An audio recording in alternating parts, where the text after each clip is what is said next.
এই গরমে এক গ্লাস ঠান্ডা শরবত যে এত শান্তি দিতে পারে সেটা আজ বুঝলাম।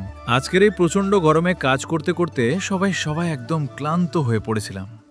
রোদের তাপে শরীর যেন পুড়ে যাচ্ছিল, মাথাও ঠিকমতো কাজ করছিল না।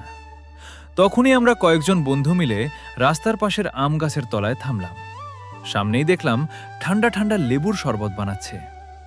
এক গ্লাস শরবত হাতে নিয়ে প্রথম চুমুক দিতেই মনে হলো পুরো শরীরটা যেন শান্ত হয়ে গেল।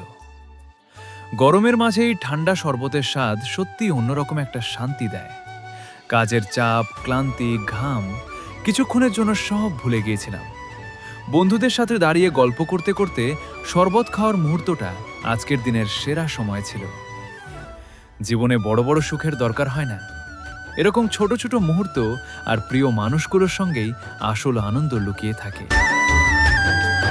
ভিডিওটা ভালো লাগলে অবশ্যই একটা লাইক দিও, কমেন্ট করে তোমার মতামত জানাও, আর এমন আরও সুন্দর ভিডিও দেখতে চ্যানেলটা সাবস্ক্রাইব করে পাশে থেকো।